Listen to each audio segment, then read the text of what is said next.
Hello guys, আসসালামু আলাইকুম। আপনারা সবাই কেমন আছেন? আলহামদুলিল্লাহ আমরা অনেক ভালো আছি। তো আমি আজকে রান্না করব হচ্ছে মাছ। তো দেখেন আমি কিভাবে মাছ রান্না করি।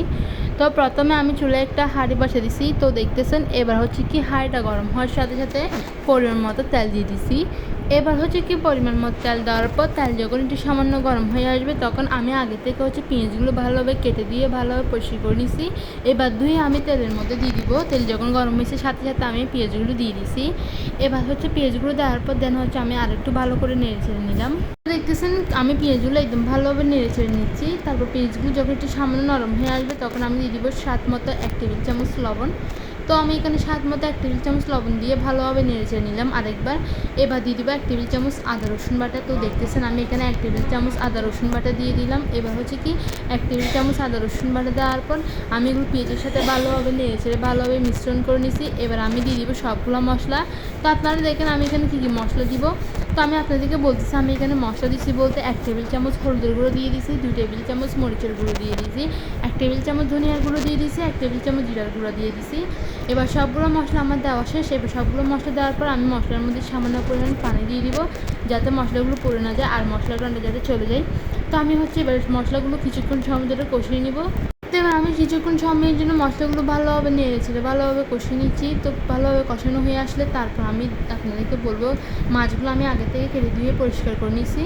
তো দেখেন আমি মশলাগুলো একদম কিছুক্ষণ সময়ের জন্য মশলাগুলো ভালোভাবে নেড়েছিলে ভালোভাবে মিশ্রণ করে নিচ্ছি। তো দেখতেছেন আমি মশলাগুলো কিছুক্ষণ সময়ের জন্য ভালো করে নেড়ে চেড়ে নিলাম।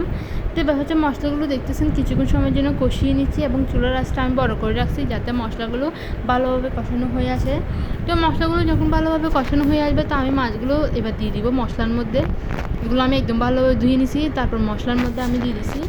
এবার মাছ সবগুলো একটা একটা করে আমি সবগুলো মশলার মধ্যে দিয়ে দেওয়ার পর তারপর আমি মশলার সাথে মাছগুলো ভালোভাবে নেড়ে ছেড়ে নিলাম।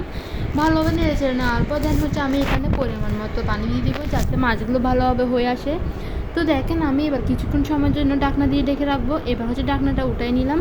তো এবার হচ্ছে ঢাকনাটা উঠিয়ে দেন হচ্ছে আমি একটু ভালোভাবে নেড়ে ছেড়ে নিলাম। তারপর আমি এখানে দিয়ে দিব মাছগুলো সিদ্ধ হতে হতে। তারপর আমি এখানে টমেটো দিয়ে দিব 4-5টা, তারপর বেলুম্বু দিয়ে দিব।